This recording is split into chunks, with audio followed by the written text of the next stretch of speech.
Are you ready? It is time for KMB Talk. Welcome, everyone, to KMB Talk. I am your host, Carmichael Bennett, and we have another fantastic show in store for you today. On the line, we have the team manager for Joe Gibbs Racing MX, JGRMX, Mr. Jeremy Albrecht. How are you today, good sir? I'm doing great. How are you doing? I'm doing fantastic. Jeremy, thank you for taking time to join us. So, let me see. You guys were just in Arlington this last weekend. Is that true? Yes, that's true. We travel. Yeah, we go all over the United States here. It's a lot of fun. So I'm looking at, so for those viewers and listeners that don't know Joe Gibbs Racing or JGRMX, so it's a Supercross motocross team. And essentially when the racers are competing indoors, they call it Supercross. And then the season goes to an outdoor and they call that motocross. Same riders, same bikes, two different series, and they're back-to-back series. Is that correct? Yeah, typically, each year it varies, but usually we get one weekend off to prepare for the next season. One weekend. Yeah. So we start in January of Supercross and we go every weekend except for Easter. We get Easter off. And then we finish out Supercross all the way through May. Okay. And then we get 1 week off and then start our outdoor series, which there's 12 rounds of that. There's 17 rounds of Supercross. So we travel around Anaheim, San Diego, all the way to Boston, New York. We'll be in Detroit this weekend. Like you said, we were Dallas last weekend. So yeah, we go all over. Sometimes we'll go into Canada. We'll do a few overseas races in Europe. Just depends. So as far as the Supercross and the motocross series, you're looking at 29 almost consecutive weekends of racing. Almost. Yeah, we'll get a weekend off here and there through the outdoor series. The first one, I think, because we're in all the big major stadiums. So like we were in the Cowboy Stadium last weekend. We'll be in the Ford Field this weekend in Detroit. Like we go to all the big venues. So right. I'm sure, it's all about booking it and getting it before football needs it or baseball needs it, whoever we're getting in there for. Because it's pretty crazy to see what they do. They lay, plywood down and build a whole bunch of jumps, bring in a lot of dirt, and we put on a good show. Totally different than what most people would expect. How quickly do they tear the shows down after the racing concludes on Saturday night? I mean, after the podium interviews, they already are bringing. When we're going out, they're bringing equipment in to start tearing it down because I'm sure they pay a per day rate, so they're trying to get it down quick, and they start building on Tuesdays, I believe. Okay. And then it takes probably a day and a half to get out of there. So all of these races this year, they're being broadcast on NBCSN. Yeah, it's new this year, NBC. We were in the past, we were FS1. FS1. So. And then we just switched to NBC, and then they're doing this Gold app, which there's other sports on there as well. That's like a new way to make sure you see everything. And yeah, we're doing different things. I mean, TV is great. It's actually a good live event. Social media obviously is the world leader in everything these days, so you can pretty much follow it on there as well and see if you're not at a TV, you can get the results anyway and know what's going on. So our fans are younger too, so they're definitely into I think this Gold app idea and the social media, a lot of them just do that because they don't really probably watch TV as much as us older people. Right. Speaking of which, we are getting older, aren't we? We're getting there. Yeah. The gray hairs. I went to get a little bit of wine the other day, and the lady ID'd me. And I said, "You're like, this doesn't help the gray hair." No, I told her, "Thank you. You made my day." Yeah, that's right. Surprised you don't have a button for gray hair. And she says, well, actually, the younger people are dyeing their hair gray now. Oh, so we're in style. Yeah, and I said, well, I take offense to that. Okay, I mean, I earned mine, rightfully right. So. Oh yeah. Goodness. Well, Jeremy, I'm really wanting to help our viewers and listeners that aren't familiar understand. So, Joe Gibbs, the name in and of itself has a ring to it, and so let's start with there. Joe Gibbs, famous coach. Washington Redskins. Yeah, so he was a coach for the Redskins, won 3 Super Bowls, started a drag race team, I think, first because he loves, engines, things going fast. Okay. Then he ended up doing a NASCAR team, and that's what they still do today. They have a NASCAR team that has 4 drivers in the Cup Series, and they actually just went 1, 2, 3 last weekend at the first race of Daytona 500. So I think that's only been done one other time. Really? Hendrick did it once. Yeah, and JGR has been there 27 years and has only won it one other time. This is the second time. And just went 1, 2, 3. 1, 2, 3. Yeah, it was pretty amazing. So that was really cool. Obviously, the facility here is unbelievable. That's really what, for us as a motocross, supercross team, we get to leverage a lot of what they have on the NASCAR side. So there's 580 employees. Oh, wow. So it's a big, it's a big operation, all ran by, it's all funded by sponsors. So that's the different model, and they all use it different. So, most of the people in our sport are all just trying to sell motorcycles, motorcycle parts, gear, things like that. So we are the first team really that is more trying to do it like the NASCAR model, where we are looking for outside sponsors and being more like a partner as far as what the sponsors need to get out of it. So like, they used to have Home Depot, they don't anymore, but they had it for a long time. And they basically put the store location on each car, and they invited employees out, and they did it more as a thank you to the employees. Okay. And then there's other people that more use it for their partners. Okay. So they might have their partners come out to each event and kind of host them like a, more like a VIP type thing. And then there's some that just want to see their name on the side of a car or a motorcycle, and they're just fans and have plenty of money. And then there's others that we do. The latest thing is we leverage partners together. So we have these big functions where we invite all the top people from all of the, we work with FedEx as one of the biggest sponsors over there. So they help Mars, which does M&M, Snickers, whole bunch of candy brands. Okay. So they actually, we partnered, you sit together and you figure out how you can help each other, all of our partners. So FedEx gives a deal to Mars that they have to ship exclusive, and then they give them a discount on all their shipping, cheaper than what they did. And then they got a lot of business that they didn't get. So everyone wins in the situation. So we have moved over tons of business for FedEx.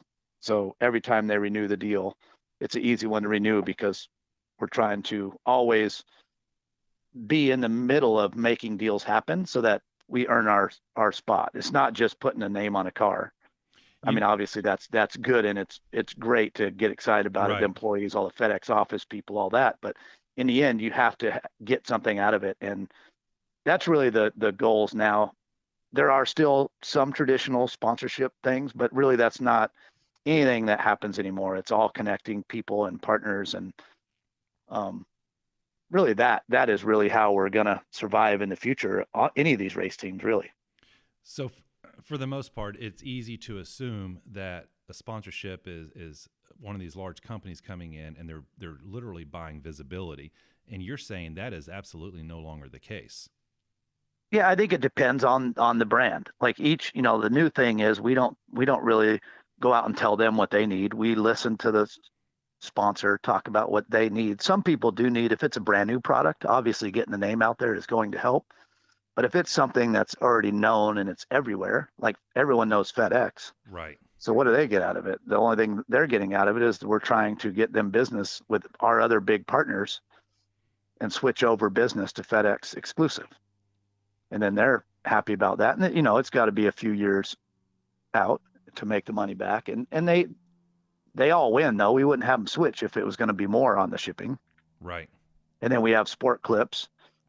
They want to be, they want to be seen. So that's a whole different one because it's pretty tricky to figure out how to do that. But I think they did actually, I believe they put some candy in FedEx, and there's some trade outs. Like I bet at some point Sport Clips, something that will come along that we can put in there. Sport Clips can get out of it. And that's really the thing we're trying to think of all the time. Like, Interstate Batteries has been the founding sponsor 26 years ago.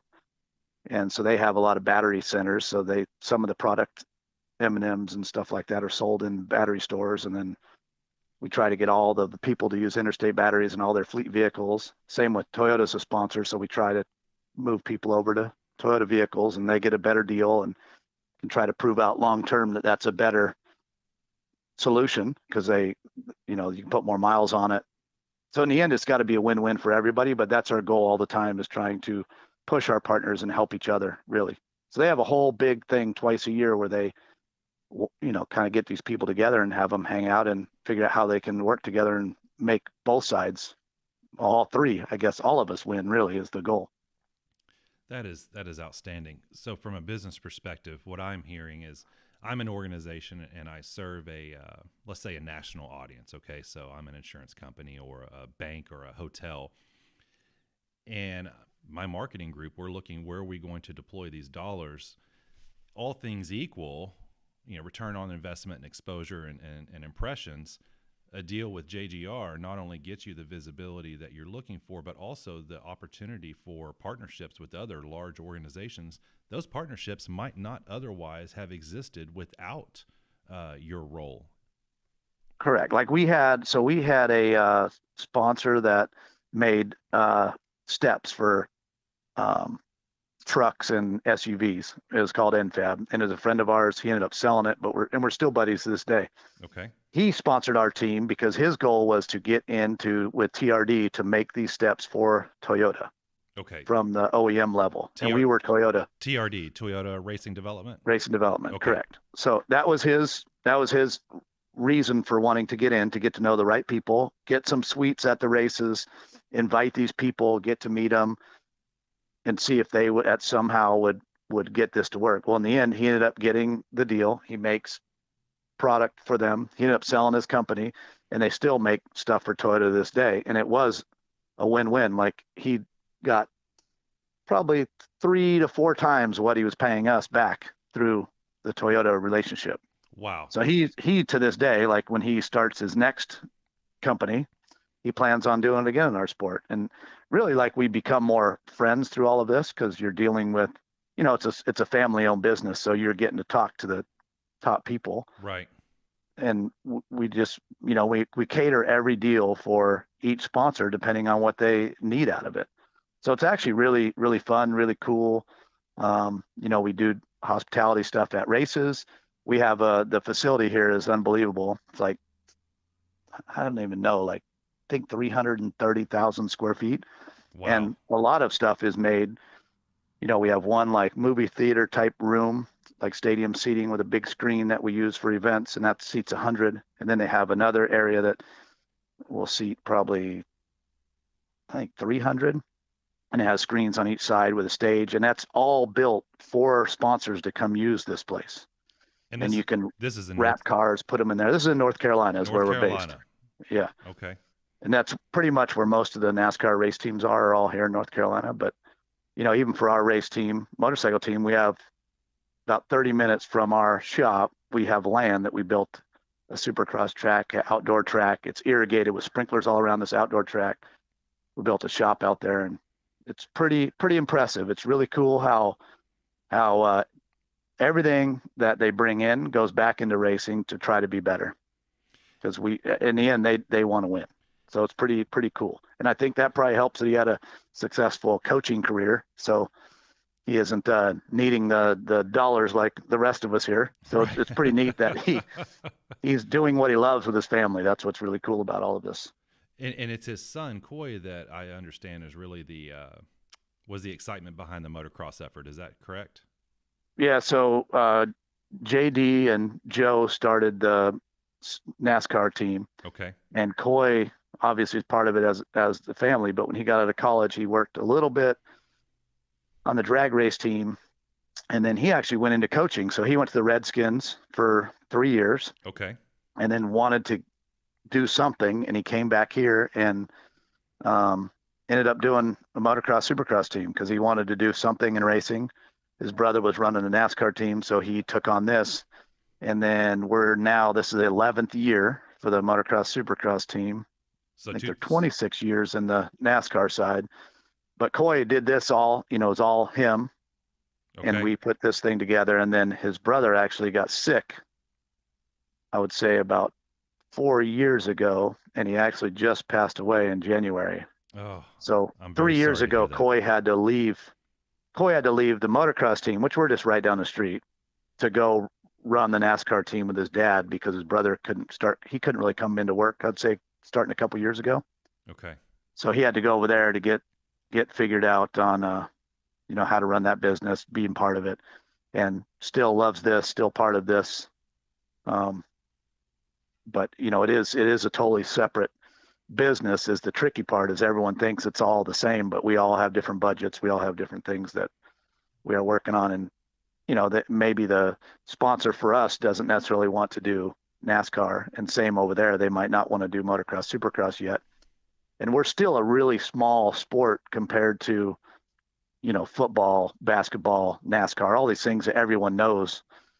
But honestly, once you start watching it or come to one live, I think that we get new fans all the time once they finally come see it. Well, it's definitely exciting. One thing I heard from a stadium, I don't want to say they were an owner, but they were a partner, is a regular season football game might have attendance of X, but when Supercross comes through, they can almost always expect the attendance to exceed a traditional non end of season football game. And at Arlington, I mean, from what I heard, 60,000 fans on their feet for a photo finish. Yeah, we've been doing pretty well on a lot of the stadiums. I would say it's an average of, on the low side, I would say average of 50,000 at every event. Okay. And there's some that are more, obviously, like last weekend was really good. We did really well. I think we did 57,000 in Oakland, which was pretty good. Anaheim's we sell out, but the stadium's not as big. Okay. And a lot of it depends on weather as well. We were in Minneapolis and it was freezing cold. It was well, I say it's freezing. The people who live there tell me it wasn't that bad, but it was -7. That was plenty cold for me. That's cold. But I guess the weekend before it was a -47. So they were telling me I should have been there the week before. But anyway, it was super cold. The fans still showed up. That was a good one. I think that was 40-something thousand, which I couldn't believe that many people came out in that weather. So you're beginning in January in Anaheim, and the season culminates in May at Las Vegas. 17 rounds with an average attendance of 50,000 per round. Yeah, so 850,000 people. It's a big number. Yeah, it's good. And then the social media in our sport, that's what everybody's going toward, is more digital. I think that, again, our fans are young. Our riders and most people in our sport are pretty young. And that's what's pretty cool about us and having NASCAR is we have the older group with the NASCAR fans, and then we're younger in our sport. So I think we're like 18 to 35, and they're like 35 to probably 55. So we can cross a big age group there. And if you come to a Supercross, it is a different fan than motocross. I think motocross is more of an older fan that's kind of been around the sport longer, and Supercross really is a lot of families. It's a lot of young kids. It's really easy to watch because it's in a stadium. Bathrooms are right there. You can get food real easy. You don't get your feet muddy. Right. But you go to outdoor, you're in the dirt. Like, it's more, that's how the sport started, and it's really cool. Also, just a little tougher to watch. You got to wear your clothes. You want to get dirty and have a good time. But right. Out there, I would say our average maybe 15,000. It's quite a big difference, but it is more of a core fan. And the thing I love about our fans is, so we have one sponsor. It's Wiener Schnitzel. They're only on the West Coast. It's a hot dog chain. Okay. And they've been in business since 1961. And it's been, a steady business. But when they sponsored us 3 years ago, their sales went up 6% the first year and then 9% the next year. And really the only thing they started doing is more social media stuff in our sport. They started reaching out into other action sports, and it actually helped, I think, just get young people involved. And I didn't think it would work because it's more like a hot dog and not food that our athletes would eat. Right. But really our fans really gravitate toward sponsors in our sport, and they all want to support it. So, I think it's pretty cool to see that it's not just that they would wear the shirt, like they actually would go eat there and want to support it because they're supporting a team. And, anyone in our sport, I feel like that does happen. And that's why Toyota's involved. When you have a motorcycle, you need a truck. So why not be the truck of choice that some 16-year-old kid, when he wants a truck, Right. hopefully he's thinking Toyota, because they sponsor our team and they sponsor the series. So Well, there's a lot of cool things. And you see a lot of, you do see a lot of Toyotas in our pits. So it seems to be working. What I think is very interesting about the industry is from an engagement perspective.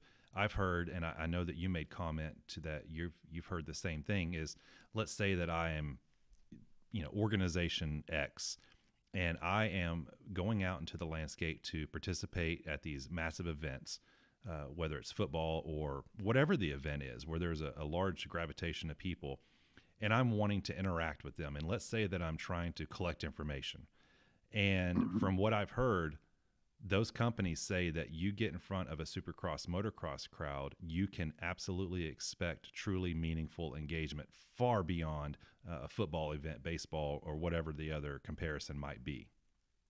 Yes, I've heard the same. Like for Toyota, we do data capturing every weekend. So they pay a company that comes out.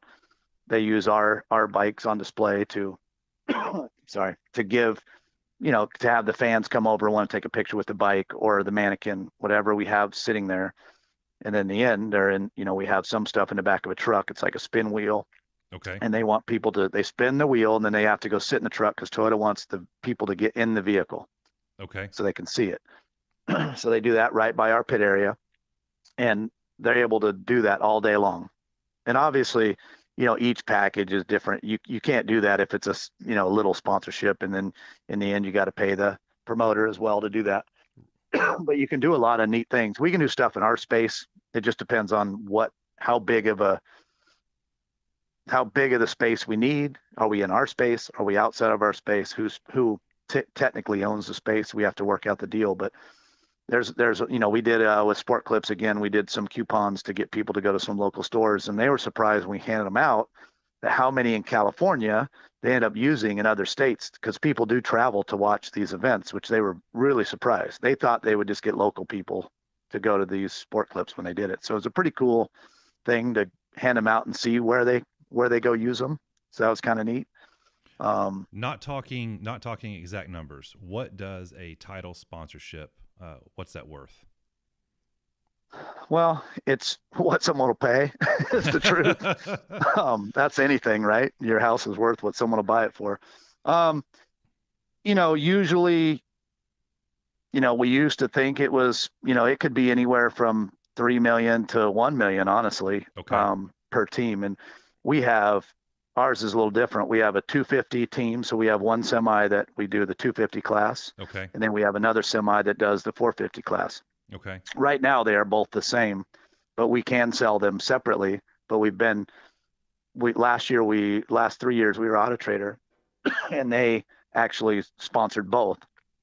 Okay. And now we are actually searching for one now. We had one that we thought was going to do it, and last minute they couldn't do the deal, which that happens quite a bit. So that just happened in December that they decided they couldn't do it. So we right before are the right season now starts. without a title. Yeah, and that's kind of how it works sometimes. Well, let's do some. It's a little tough. Let's do some quick math then. So, social media. I looked earlier, and the riders that you currently have on your team, you're looking at a combined almost 2 million. And let's just talk about Instagram followers.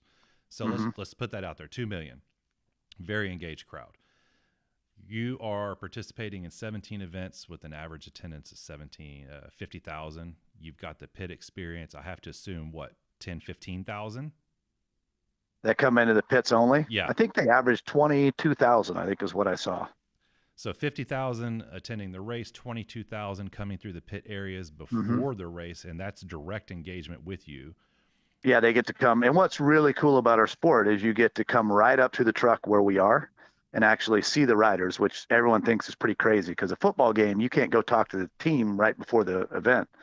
And that's what you pretty much can do. You can go right up and see the rider right away to go ride to the main event, which is pretty cool. Like Joe talks that it reminds him of drag racing, because the kind of the same thing. You can go walk the pits and go right to the tent. We have a tent set up as well with all our bikes out there, and we have, people get autographs. We have autograph cards we hand out. depending on what we're trying to display, we have displays of some of our sponsored product, trying to get people to come sign up. Giveaways, you give away a bike, or you give away a trip, or you give away a fan experience, whatever it is you're giving away, depending on what the sponsor wants. We can do all that right there at our area. And again, every truck is doing this. It's a really cool, if no one's ever been, it'd be fun for them to go check it out. It's definitely bigger than they think it is. Well, when you going back to the numbers, just the pure business side of it, the exposure of the riders and the social media, the attendance, the pit experience, and then not only that, but the viewership, which I assume you need a rider to be performing well or being involved in some type of drama to get on. But when you add that up, you're looking multi-million of impressions. What I'm thinking is, if I'm a national brand and I'm going to use this number, I can get in for $2 million. So let's say I'm a national bank, and I can get in with $2 million. And as you folks are traveling, I can set up online account enrollment, bring a portable ATM. I mean, this has to be one of the best investments that companies can make so far as exposure of the brand. And they get in touch with Jeremy Albrecht. There's going to be some partnerships too. Now my bank's banking FedEx. I mean, that's right. Yeah. Hopefully you can keep going down the list of who you could, they're all really, really big companies. Like one of the companies we were talking to was a solar company, and that's the one that we thought was going to come on. Okay. And our goal was, so Mars has a big solar field, so we were going to talk to them, hopefully that they need it to be upgraded, which that stuff you need to change all the time. It's like everything keeps getting better and more efficient. Right. So that was our goal. Obviously it didn't end up working out. And it was for other reasons, not because it wasn't a good deal. But the hard part really is, I think the amount of money we're looking for, it almost seems like too good of a deal that they don't even look at it. Like NASCAR, they're huge deals, and you think you're going to get a lot for it. And we've heard that the numbers we're looking for are just not. They aren't numbers that get people excited, and they think it's almost like, why is it so cheap? What is the catch? What's the catch? Right. I'm catch is the catch is that people don't know enough about it, and we don't have enough outside sponsors in yet. And it's early in our, we're definitely growing every year, which is really cool in this time, because a lot of things were on the decline. Right. So that, everyone else is trying to figure out how to get people there. That's not our problem. We have the fans. I would say the thing we need to work on in our sport is more people riding. There are more people getting into it. They just aren't riding as much. Maybe they're doing more video game. They do the games. They aren't really necessarily riding on their own. Right. So that's, I'd say, all we need to work on. But as far as the fans, we have them, and it's growing, and it's getting more exciting. They do a really good job with opening ceremonies. Feld Entertainment owns our sport now, and they're doing a really good job with the TV, all that stuff. So a lot of exciting things. And I think it is a great deal, like you're saying. They just don't know about it. That's all. And, as a former Marine, I really have to tip my hat for the military appreciation events. Taking a look at these teams in your industry, they really get behind this, and the riders as well. Yeah, everyone definitely appreciates it. And, they even gave tickets away to, military that wanted to come to the event. And, we do try to do some charitable stuff around it. In the past, we even did some stuff for breast cancer awareness, and we're doing stuff with St. Jude right now. Oh, St. Jude. Just trying to get behind, cool things and things that everyone should be helping and believing in, really. But right. Yeah, the military, we do all like that event. It's a lot of fun and cool to give a little. I've never done it, so I obviously appreciate it, and everyone here should, for sure. Well, I appreciate that. So let me ask you this: JGRMX, 2000? You said 11 years, so 2008. 2008 was our first year as a team, yes. Okay, so from a leader perspective, phone rings. Jeremy, we want to create a new team. So we're talking startup, pure business. We're talking a startup scenario. But your phone rings. You've been there since day one. Yeah, I came here. So Coy, he came to the races for a couple years talking about doing this team. Okay. And then I met him, but I wasn't planning on being part of the team. Okay. And then anyway, what were you doing? What were you doing directly before? I worked at Kawasaki, actually, as a mechanic. Okay. And I was there 11 and a half years. Okay. So I did pretty well there. I was working for a rider that was winning a lot right before I came here. Okay. His name was James Stewart. So that's how we knew he was really good. So they wanted to fly him here to see the place. And they really were just flying people here that they wanted to see the operation and know that they're serious about racing. They weren't really planning on hiring every top guy. They just wanted them to respect the team, really. Right. And then when I ended up starting, I left to be able to come do this and be part of it from the beginning and get to be the manager and hire people that I wanted to hire and start it from the ground up. Like, it would have been better for me to work 2 more years where I was if I could have planned it out, but you can't. So I took the risk and I just had to come do it when the time. I wanted to do it from the beginning, not wait. I wanted to do it from the beginning. So it's been a lot of fun. We've done a lot of things. It definitely was, like everything, a little harder than I expected. Right. Startups usually are. You learn a lot, and you go through, good times, bad times, challenging times, and every year it's funny. I'd just be like, oh, next year's going to be so much easier, but that's never happened. No. And I, at this point, I would stop saying that. It's not going to be. I actually quit saying that a couple years ago, because for a while there, I'm like, oh, I can't wait till next year's going to be so much easier than this year. It is just there's always, the goal is to always be better. So you're always pushing yourself. You're always doing more. Right. Sponsors do change a little bit. Right. And really that's the fun of it too, is working with all these different partners and trying to figure out how to let them get what they need out of it so they want to continue. That's our goal. And the hardest part in all of this is you get someone that believes in it and then they move on, and then you get someone that wants to change something just because they're the people in charge now and they don't know really why the other people did it, and they just want to do something different. And that's kind of what happened with our Auto Trader relationship. It was actually really, really good, and they just got new management, and that's really all you can. And they had an idea of where they needed to redirect resources. Yeah, and it's not, sometimes it's a quick thing to get off your budget is. Well, you know what, and that's okay. I mean, at the end of the day. Yeah, they were good to us. Yeah. They helped us get to where we are. We tried to give everything back that we could, and we even gave them a nice email when it ended. And you never know, we might do something again later. We might not. Doesn't matter. They were great to us. Right. So we got no hard feelings. In the end, they helped us a lot. Well, as we get ready to close, so team manager, we didn't touch upon this, but you're managing professional athletes. Yeah, it's it depends on the rider if it's going good or not. But it's part of it. You're trying to manage riders, teams. What's the youngest athlete that you manage? Youngest one on our team right now is 19. 19. Okay. But they have to be 16 to turn pro. Okay. So that's going to be the youngest that we would work with on the professional team. And, at one point we did have some amateur stuff, but we're not doing that right now. So we're just doing the pro. So you have 7 athletes right now? Yeah, correct. So we have 7. You have 2 rigs, two big rigs going to the races, one for one team, one for the other, the 250 and 450. And if you're a listener, that's the size of the motor. Is that correct? That's correct. Okay. Yeah, that's the size of the engine. Engine. Okay. And mechanics. Yeah, so I have 1 mechanic for each rider. Suspension. And then we have 2 suspension technicians. We have a guy that Yoshimura actually puts on our staff that does just the mapping because we have electronic fuel injection. Right.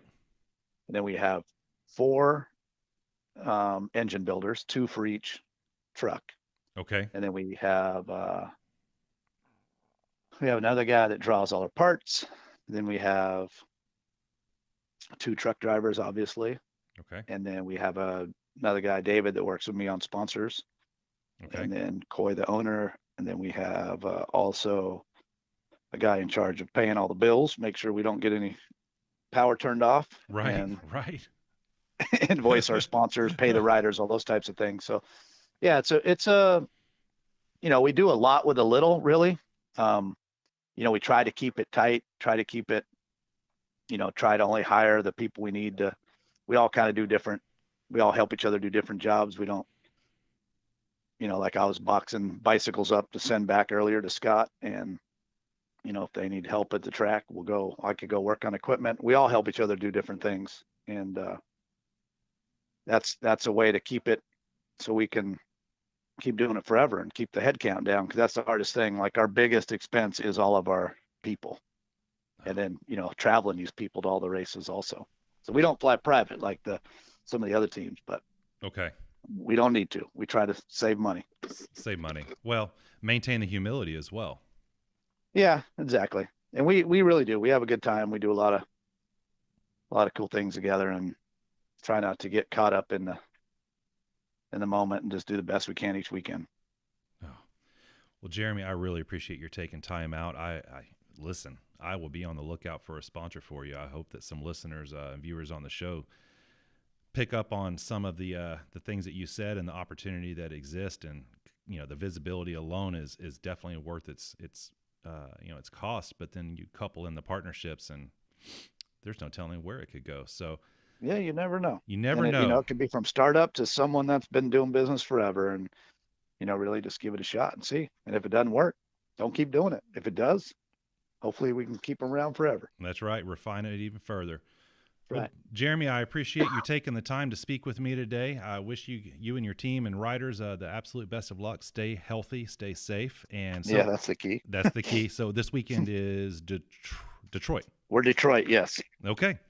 We will be watching and cheering for JGR Racing on this is Saturday evening. That is correct. I'll have to dress the family up.